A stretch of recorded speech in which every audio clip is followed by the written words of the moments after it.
Pansus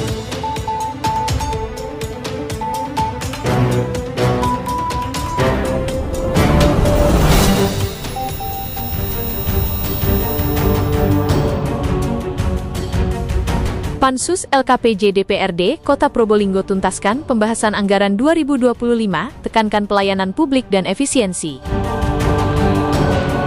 Pembahasan apa yang mau disampaikan?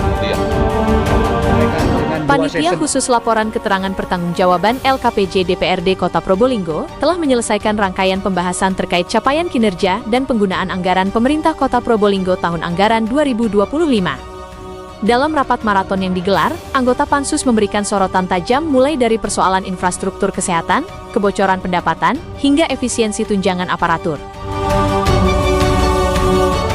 Berikut adalah poin-poin pernyataan resmi dari pimpinan dan anggota Pansus LKPJ DPRD Kota Probolinggo.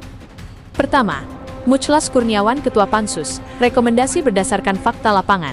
Ketua Pansus, Muchlas Kurniawan, menegaskan bahwa rekomendasi yang akan dikeluarkan oleh Pansus tidak hanya didasarkan pada data formal yang disajikan oleh organisasi perangkat daerah, OPD, tetapi juga akan dikomparasi dengan fakta di lapangan. KPJ-nya di tahun 2025, cuma kami selalu menekankan bahwa laporan nanti kaitan dengan rekomendasi kami dari Pansus itu tidak hanya sebatas pada waktu kita mendalami dalam ruangan ini, tetapi bisa saja kita akan mengkompar dengan ada yang di lapangan, mengkomparasi dengan situasi yang di lapangan, dan juga informasi-informasi secara akurat dari sumber-sumber stakeholder yang lain.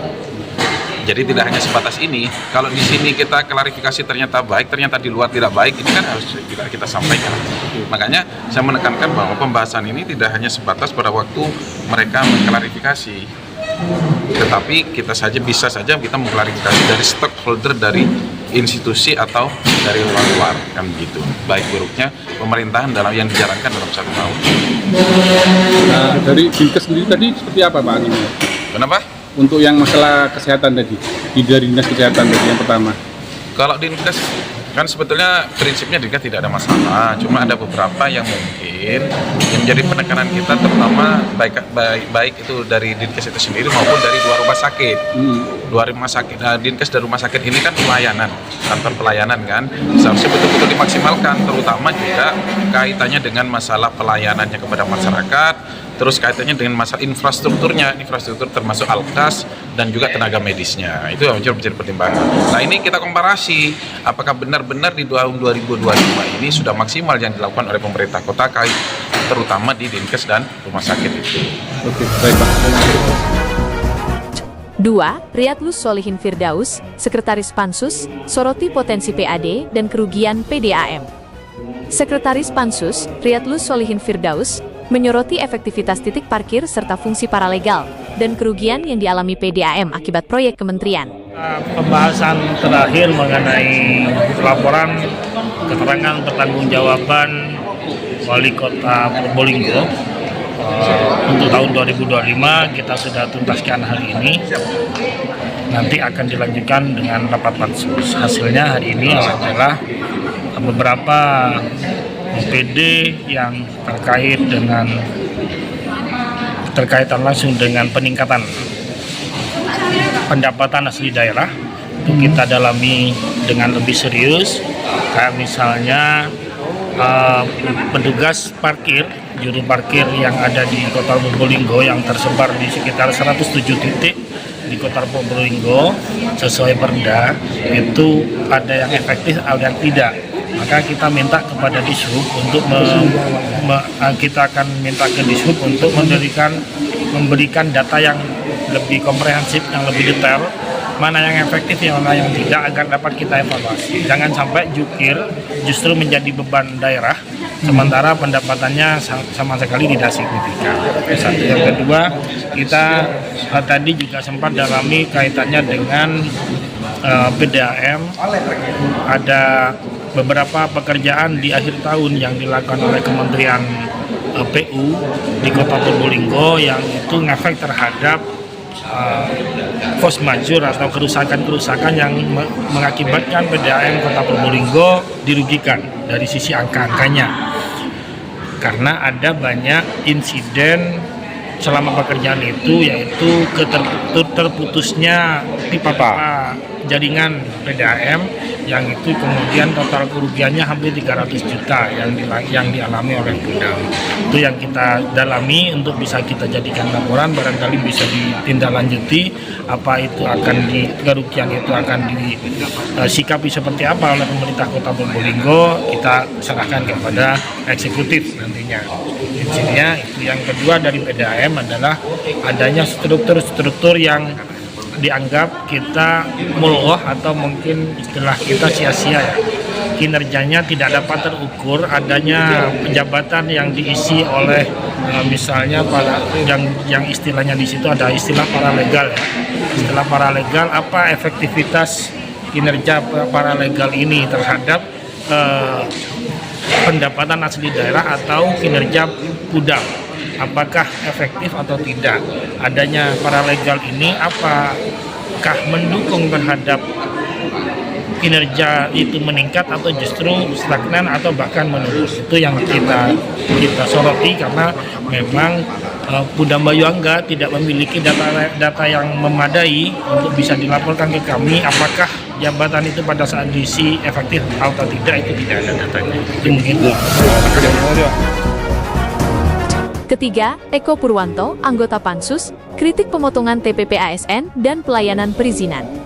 Eko Purwanto memberikan perhatian serius pada rencana pengurangan tambahan penghasilan pegawai, TPP, ASN, dan kualitas pelayanan publik tanpa PAD. Kali ini LKPJ DPRD Kota Probolinggo membentuk pansus ya, dengan harapan kami itu lebih detail kembali, katanya dengan lampu pertanggungjawaban.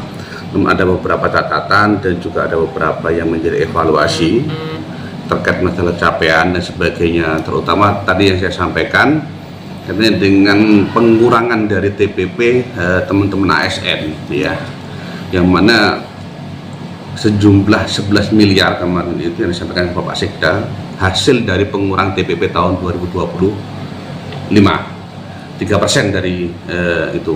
Nah tahun 2026 ini ada 7% yang mau dikurangi. Harapan kami itu benar-benar bisa gunakan secara maksimal, apalagi dengan efisiensi ini teman-teman TPP, teman-teman ASN ini benar-benar terbebani dengan pengurangan TPP-nya. Gitu ya. Sesuai dengan arahan atau putusan dengan atau yang ada, efisiensi benar-benar digunakan untuk yang urgensi untuk kegiatannya, jangan digunakan untuk yang seremonial kegiatannya. Sekiranya program kegiatan itu harus berdampak dengan masyarakat, harapan kami guys. Langsung bersentuhan gitu Pak Eko ya. Masyarakat ya. Tadi ada juga menanyakan tentang peningkatan dari perizinan. Iya. Yang bertanyakan. Kira-kira apa ya? Iya, terkait dengan UKK nanti ya.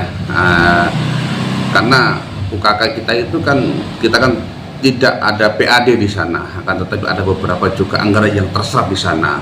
Harapan kami pelayanan harus benar-benar dimaksimalkan ya, karena kita membutuhkan pelayanan, tidak membutuhkan PAD, maka pelayanan yang kami anggap pada tahun 2025 ini kurang maksimal di sana. Kurang maksimal. Capaian pelayanan dari perizinan sendiri untuk UKK-nya, ya. Migrasinya ya. Untuk pelayanan untuk yang di DPPTSP ada beberapa target PAD tadi sudah terpenuhi dan selama ini tidak ada catatan untuk DPPTSP. Robi Trianto, anggota Pansus, infrastruktur RSUD Ar-Razi harus lebih representatif. Robi Trianto menyoroti minimnya fasilitas penunjang seperti penerangan dan media informasi di RSUD Ar-Razi. Ada perhatian khusus untuk rumah sakit, penerangannya. Masa rumah sakit segede itu kayak kuburan gitu ya, penerangannya. Tadi sudah ditanggapi Pak Sekda terkait dengan Videotron. Ini merupakan ikon rumah sakit Ar-Razi. Kalau ada Videotronnya sudah kelihatan dari jauh, oh itu rumah sakit. Kalau sekarang ya, orang mau lihat gedung apa itu harus pelan dulu. Ini pelan besar Pak ya? Ya, Videotron paling enggak orang lewat dari arah barat ke timur, timur ke barat, oh Ar-Razi rumah sakit. Karena kan enggak kelihatan kalau itu apa ya gitu. Fasilitas Pak, mungkin harusnya dilengkapi seperti apa itu Ar-Razi itu Pak? Oh tadi sudah insya Allah alat kesehatan dari pusat ini mau digelontorkan ke rumah sakit dinas kesehatan 23 miliar, tapi berupa alat, bukan uang. Langsung berupa alat Pak ya? Berupa alat. Kira-kira diprioritaskan apa enggak itu yang harus itu Pak? Karena ada beberapa rumah sakit di Kota Probolinggo ini. Ya pastilah, ROC ini merupakan penunjang, apalagi kalau memang kebutuhan dasar kesehatan masyarakat memang sangat gayung bersambut dengan kedua rumah sakit. Harus kita pantau apa yang menjadi kekurangannya. Insya Allah nanti kita Komisi 3 akan mengadakan rakor dengan rumah sakit apa yang menjadi kebutuhannya. Baik Pak. Sedangkan Masda Putri Amelia anggota Pansus, angka capaian harus sebanding dengan keluhan warga.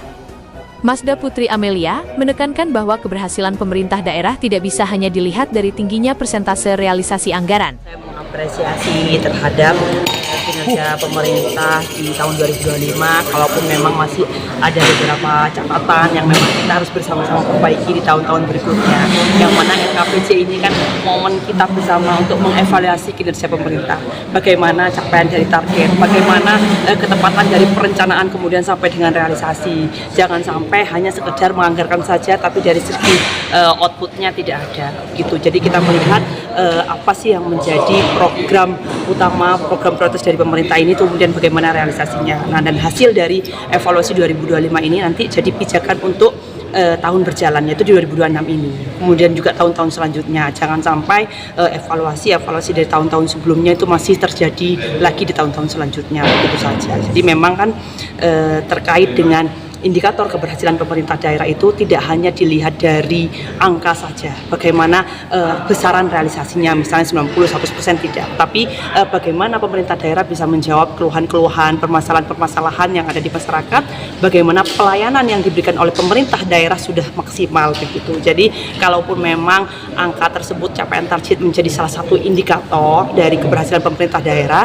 tapi kita tidak hanya berkutat seperti di situ saja. Makanya kenapa ada pansus ini, supaya kita bisa mendalami bersama-sama apa yang menjadi evaluasi, karena kita sebagai DPRD juga memberi tanggung jawab seperti itu, tanggung jawab terhadap kinerja pemerintah, memberi tanggung jawab terhadap pelayanan kepada masyarakat. Jadi setiap rupiah yang dikeluarkan oleh pemerintah daerah menjadi tanggung jawab kita bersama, harus dipertanggungjawabkan. Maka dari itu kita harus itu tadi mengevaluasi dan memperbaiki kinerja ke depan. Dan yang terakhir datang dari Elias Adityawan anggota Pansus, evaluasi indeks kinerja dan realisasi. Elias Adityawan menyampaikan bahwa pihaknya terus mendalami laporan dari berbagai dinas mengenai keterkaitan antara realisasi anggaran dengan capaian indeks kinerja. Pansus terkait dengan laporan pertanggungjawaban APBD 2025. Hasilnya apa saja Pak Nanti? Hasilnya dari beberapa dinas yang disampaikan bahwa ada indeks kinerja yang disampaikan, realisasi, persentase, dan masalah-masalah terkait dengan realisasinya. Dengan selesainya pembahasan ini, Pansus LKPJ akan segera menyusun rekomendasi resmi yang akan disampaikan kepada pemerintah Kota Probolinggo sebagai pedoman perbaikan kinerja pada tahun berjalan.